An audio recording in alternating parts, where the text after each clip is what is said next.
Shalom Jemaat sekalian yang dikasih Tuhan, dimanapun saudara bisa menonton acara ini. Berjumpa kembali dalam acara Mesbah Keluarga. Malam ini kita akan merenungkan satu tema firman Tuhan, yaitu konsekuensi keputusan yang salah. Mari sebelum kita membaca dan merenungkan firman Tuhan, kita mohon pimpinan Roh Kudus, kita berdoa terlebih dahulu. Bapa di surga, memberkati renungan firman Tuhan pada malam hari ini. Urapi dan pakai hamba-Mu dalam menjelaskan firman-Mu, memberkati para pemirsa dimanapun mereka berada, agar boleh menangkap pesan firman Tuhan, supaya kami boleh mengambil keputusan-keputusan dalam hidup ini, keputusan yang baik dan benar, yang akan berakibat untuk masa depan kami. Terpujilah nama-Mu ya Tuhan. Mohon pertolongan-Mu dalam nama Tuhan Yesus Juru Selamat kami yang hidup. Kami menyerahkan renungan firman Tuhan dalam acara Mesbah Keluarga ini. Haleluya. Amin. Saudara-saudara, kita akan membaca firman Tuhan dari Kejadian pasal yang ke-13. Saya membaca ayat yang ke-10 sampai dengan ayat yang ke-13 saja. Demikian bunyi firman Tuhan. Lalu Lot melayangkan pandangannya dan dilihatnya bahwa seluruh lembah Yordan baik airnya, seperti taman Tuhan, seperti tanah Mesir, sampai ke Zoar. Hal itu terjadi sebelum Tuhan memusnahkan Sodom dan Gomora.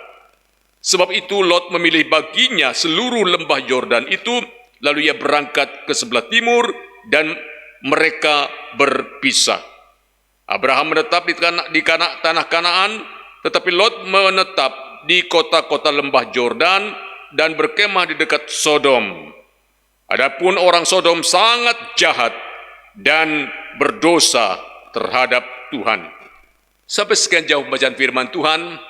Yang berbahagia adalah orang-orang yang membaca firman Tuhan dan mengerti apa yang dibaca, dan lebih penting menerapkannya untuk kehidupannya sehari-hari. Saudara pemirsa yang dikasihi oleh Tuhan Yesus Kristus, setiap manusia pasti mengambil keputusan atau pilihan-pilihan dalam hidup ini, saudaraku sekalian. Dan keputusan mana itu akan berpengaruh, akan berdampak luas untuk kehidupannya di masa depannya, bahkan sampai kepada kekekalan, khususnya kalau itu terkait dengan kepercayaan kepada Tuhan. Nah, saudaraku sekalian yang dikasihi Tuhan, menurut survei yang dilakukan oleh research yang dilakukan oleh Cornell University di Amerika Serikat, ya, maka setiap orang dewasa itu membuat keputusan atau pilihan sekitar 35.000 keputusan setiap hari.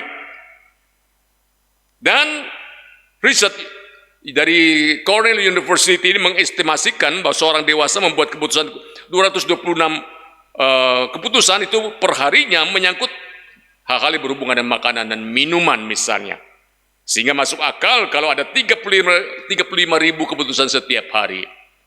Bagaimana metodologi penelitiannya dan variabel apa yang diambil, saudara bisa pelajari lebih jauh kalau ingin tahu.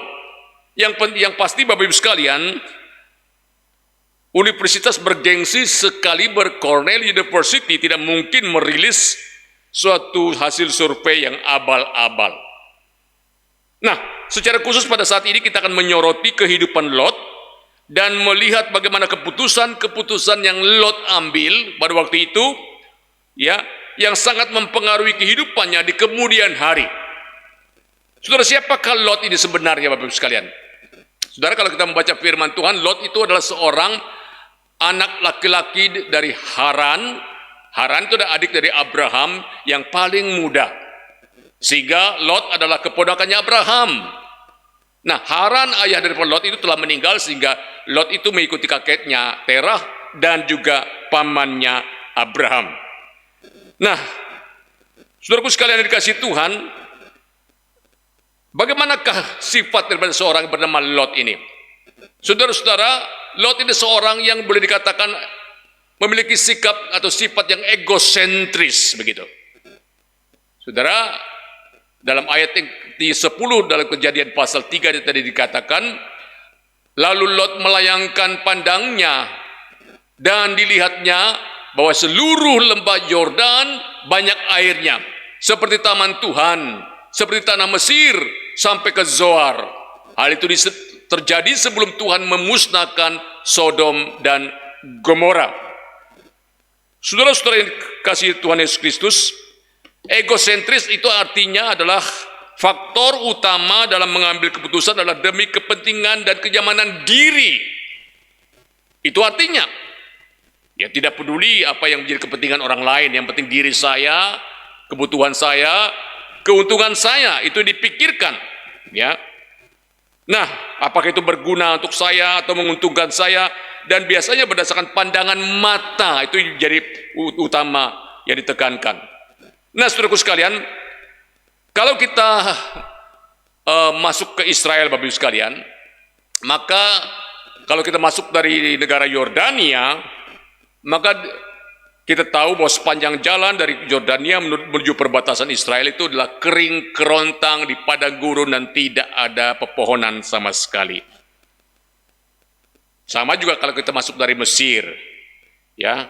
Tapi ketika kita masuk perbatasan Yordania dan mulai masuk Israel, maka pemandangannya dan suasananya sangat jauh berbeda. Dari yang tadinya padang gurun yang kering dan kerontang berubah menjadi subur dan segar setelah masuk lembah Yordan. Saudara, dan itu yang dilihat oleh Lot pada waktu itu, ya. Ada lembah Yordan itu ya, ada di mana tempat yang subur, banyak pohon korma, dan di situ dekat Jericho juga. Nah, tetapi penilaian Lot ini hanya terbatas pada apa yang dilihat oleh mata, Bapak Ibu sekalian. Karena lembah Yordan itu subur, sangat mempesona pemandangannya, dan dia pilih daerah itu untuk dirinya tanpa menghiraukan kepentingan Abraham, pamannya. Artinya apa? Lot pilih dulu yang terbaik untuk dirinya, sedangkan pamannya Abraham harus berjiwa besar mengambil sisa yang Lot tidak mau. Kira-kira begitu. Saudara, itulah sifat Lot. Sekali lagi, Lot hanya memilih berdasarkan penilaian kasat mata suatu pemandangan yang indah dan subur. Namun Lot tidak menyadari, Bapak Ibu sekalian, bahwa daerah yang dia pilih itu lingkungannya itu bejat, rusak, bahkan pusat maksiat. Di sana bukan hanya dosa perzinahan dan percabulan, tetapi juga homoseksual dan lesbian merajalela di sana. Maka Tuhan menunggang balikkan Sodom dan Gomora pada akhirnya. Saudaraku sekalian dikasih Tuhan, kalau kita melihat dalam Kejadian pasal 13, di sana Lot dan Abraham itu berpisah. Abraham mengatakan, silakan kamu ke timur, saya ke barat, kamu ke utara, saya ke selatan. Ya, kamu yang memilih duluan, saya ikut saja. Hebatnya ini Abraham sangat berjiwa besar. Saudara-saudara, benar apa yang dikatakan suatu pepatah atau kata-kata dalam bahasa Inggris ini mengatakan, the eyes are useless when the mind is blind. Artinya apa? Mata kita itu tidak ada gunanya jika pikiran kita itu buta. Mata Lot sih nggak buta. Bahkan dengan mata yang dia punya itu, dia memilih lembah Yordan yang begitu mempesona itu. Tapi pikirannya buta, Bapak Ibu sekalian. Sebaliknya ada banyak orang yang buta secara fisik, tetapi karena pikirannya tidak buta, maka mereka bukan hanya bisa survive, Bapak Ibu sekalian, tetapi hidupnya menjadi berkat bagi banyak orang. Saya ingat kira-kira 3 tahun yang lalu, saya pernah diundang oleh persekutuan orang-orang tunanetra di Solo, Jawa Tengah. Seorang buta total. Tapi yang aneh, dia bisa telepon saya, dia bisa SMS saya, Pendeta Tulai boleh datang ke Solo untuk mengadakan KKR untuk kami orang-orang buta. Waduh. Dan itu yang menyelenggarakan itu orang buta semua, tetapi memanggil orang yang melek untuk hadir. Dan saya menjadi pembicaranya, dan Ibu Talita Doodo, artis yang menjadi penyanyi pada waktu itu. Buta mata jasmani, tapi hati mereka tidak buta. Justru mereka menjadi berkat bagi banyak orang. Saudara, selain itu Lot juga tidak membawa pengaruh iman, malah terpengaruh dengan kehidupan masyarakat Sodom dan Gomora. Saudara-saudara, selama tinggal di Sodom, dampak positif apa yang Lot berikan untuk masyarakat Sodom? Ya, Dampak positif apa dari iman yang dia bawa selama dia tinggal di Sodom? Jawabannya tidak ada. Enggak ada sama sekali. Bukannya mempengaruhi dengan imannya, malah dia dipengaruhi oleh kejahatan masyarakat Sodom. Dari mana tahu? Saudara, masa dia mau menyerahkan 2 anak perempuannya untuk dipakai orang durjana pada waktu itu? Bersyukur Tuhan melindungi sehingga tidak terjadi apa-apa. Dan kedua bakal mantunya juga tidak menghormati perkataan dan ucapan Lot. Mereka menertawakan Lot dan menganggap dia hanya berolok-olok dan menganggap apa yang dikatakan Lot itu adalah bergurau. Enggak ada wibawa di depan calon menantu. Bahkan yang sangat menyedihkan Bapak Ibu sekalian, 2 putri Lot sengaja membuat ayahnya mabuk anggur.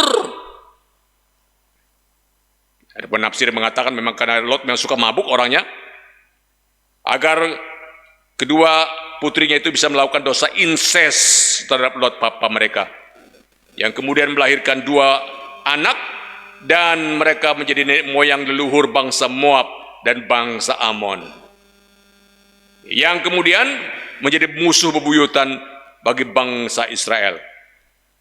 Saudara, menarik sekali karena apa? Karena 2 Petrus pasal 2 ayat 7, Rasul Petrus dengan inspirasi Roh Kudus mengatakan begini, tetapi ia menyelamatkan Lot, maksudnya Tuhan menyelamatkan Lot, orang benar, orang yang benar, yang terus-menerus menderita oleh cara hidup orang-orang yang tak mengenal hukum dan yang hanya mengikuti hawa nafsu mereka saja. Saudara, Lot disebut orang benar, tapi pengaruhnya enggak ada. Meskipun Lot salah pilih tempat, misalnya, taruhlah dia salah pilih tempat untuk berdomisili, pilih tempat Sodom dan Gomora. Namun bila ia hidup dengan imannya, maka di tempat yang rusak dan bejat sekalipun, dia bisa menjadi berkat di sana. Namun boro-boro memenangkan jiwa dan mempengaruhi penduduk Sodom dengan imannya, kedua calon mantunya pun binasa bersama orang Sodom. Bahkan istrinya malah menjadi tiang garam karena hatinya melekat pada harta duniawi. Lot dan kedua anaknya terlibat dalam dosa incest. Saudara, seharusnya Lot menjadi berkat di tengah-tengah orang yang tidak percaya Tuhan. Saudaraku sekalian, Tuhan memilih umatnya agar mereka menjadi berkat dimanapun mereka berada. Kita dipilih Tuhan, ditempatkan Tuhan di tengah-tengah dunia ini dimaksudkan agar menjadi berkat Bapak Ibu sekalian. Di lingkungan kita, di keluarga kita, dimanapun kita berada. Seperti ajaran Tuhan Yesus, agar kita menjadi garam dan terang Tuhan di tengah-tengah dunia ini, di mana kita berada. Bukan dipengaruhi, tetapi sebaliknya mempengaruhi. Itu yang seharusnya. Saudara, kalau kita lihat silsilah Lot ini, Bapak Ibu sekalian, nenek moyang daripada Lot ini begini. Ada seorang bapak bernama Terah, dan Terah itu punya 3 anak, Abraham, Nahor, dan Haran. Nah, perhatikan, Haran itu memperanakan Lot. Lalu Abraham punya istri Hagar yang melahirkan Ismail, dan Ishak yang melahirkan Abraham melalui Sarah melahirkan Ishak, dan Ishak melahirkan Esau dan Yakub. Yakub menjadi bapa leluhur bangsa Israel. Sedangkan Lot, perhatikan, dari anak putri kandungnya sendiri akibat dosa incest itu. Anak pertama melahirkan Moab, bangsa Moab. Anak kedua melahirkan bangsa Amon, yang menjadi musuh bebuyutan bangsa Israel di kemudian hari. Saudara, anak dari anak, seharusnya kan cucu atau anak itu. Ini kan repot, kacau balau akhirnya. Nah, saudaraku sekalian, kalau kita memperhatikan peta Israel, maka Moab dan Amon itu adalah di sebelah timur, ya. Di sebelah timur, ya kalau sekarang di daerah negara Yordania, ya, termasuk pegunungan Nebo dan lain sebagainya, itu ada daerah-daerah orang Moab, orang Amon, dan seterusnya. Nah, saudaraku sekalian dikasih Tuhan, Lot, walaupun dia seorang yang tidak menunjukkan imannya, dia seorang yang egois, dia seorang yang mau menang sendiri. Tetapi dalam kesusahan Lot, ternyata pamannya Abraham yang menolong dia. Lot mendapatkan pertolongan yang pertama dari Abraham. Ketika Lot ditawan oleh musuh, maka Abraham itu dengan pasukannya mengejar orang itu dan menyelamatkan Lot dan keluarganya. Hebat. Jadi akhirnya pamannya sendiri yang repot menyelamatkan Lot setelah dia ditawan oleh musuh pada waktu itu. Dan tentunya kita tahu bahwa Tuhan menyelamatkan Lot dan kedua putrinya ketika Sodom dan Gomora itu dihancurkan oleh Tuhan karena dosa mereka. Saudara, firman Tuhan dalam Kejadian pasal 19 ayat 29 berkata begini. Demikianlah pada waktu Allah memusnahkan kota-kota di lembah Yordan dan menunggang balikan kota kediaman Lot, maka Allah ingat kepada Abraham. Lalu dikeluarkannya Lot dari tengah-tengah tempat yang ditunggang balikan itu Kejadian pasal 19 ayat 29. Perhatikan garis bawahi kata maka Allah ingat kepada Abraham. Artinya apa? Kalau Tuhan tidak ingat Abraham, selesai Lot. Dia mengingat Abraham orang benar. Bahkan Abrahamlah yang pernah berdoa syafaat untuk Sodom. Maka dia menyelamatkan Lot dan kedua anaknya. Sedangkan istri Lot menjadi tiang garam. Abraham pernah berdoa syafaat untuk kota Sodom dan Gomora. Tuhan ingat akan Abraham. Saudara, mari kita hidup dalam hidup ini, Tuhan bisa mengingat kita sehingga Tuhan tidak murka kepada seseorang. Itu hidupnya kita menjadi berkat. Sedangkan istri Lot, Bapak Ibu sekalian, tetap diselamatkan oleh Tuhan. Tapi dalam perjalanan lari daripada Sodom dan Gomora itulah dihujani oleh hujan api dan belerang. Istri Lot menoleh ke belakang. Lalu Alkitab mengatakan dia menjadi tiang garam pada waktu itu. Udah diselamatkan, tapi hatinya melekat pada hal duniawi, melekat pada harta benda. Lot tidak berhasil menyelamatkan menantunya, tidak bisa menyelamatkan istrinya dengan bagaimana tidak cinta dunia, bahkan tidak bisa menjaga hidup kudus. Dia melakukan dosa incest dengan kedua anaknya. Saudara, kalau saudara pergi ke Israel, melewati Laut Mati, maka di sana ada suatu pemandangan. Ada sebuah batu di sana yang dipercaya sebagai tiang garam daripada istri Lot, ya, di daerah Sodom dan Gomora. Oleh karena itu, Bapak Ibu sekalian, dari perenungan pada malam ini intinya adalah pastikan kita mengambil keputusan yang baik dan benar dalam hidup ini.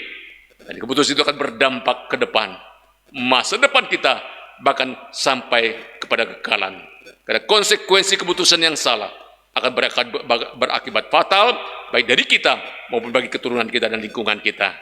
Tuhan Yesus memberkati. Amin. Mari kita berdoa. Bapa di surga, Bapa dalam nama Tuhan Yesus, terima kasih untuk firman-Mu pada malam hari ini, ya Tuhan, yang mengingatkan kami pelajaran yang sangat berharga dari Lot dan kesalahan-kesalahan Lot, supaya kami tidak mengulangi kesalahan yang sama. Tolong Tuhan, kami boleh memuji kepekaan pada gerakan dan pimpinan Roh Kudus, supaya kami tidak mengambil keputusan yang salah. Kami mengambil keputusan berdasarkan kehendak Tuhan, dan itu biarkan kami hidup di tengah-tengah dunia ini tidak dipengaruhi, tapi lebih mempengaruhi dunia dengan iman kami, supaya orang-orang boleh mengenal Tuhan. Terima kasih Tuhan, terima kasih. Berkati para pemirsa, dimanapun mereka berada, kami boleh bersandar pada Tuhan, sehingga kami boleh mengambil keputusan-keputusan yang berdampak positif, jadi berkat bagi banyak orang. Demikian kami bersyukur, demi nama Tuhan Yesus penebusan Juru Selamat kami yang hidup. Haleluya. Amin. Sampai di sini jumpa kita Bapak Ibu sekalian. Berjumpa kembali pada Mesbah Keluarga yang akan datang. Tuhan Yesus memberkati. Amin.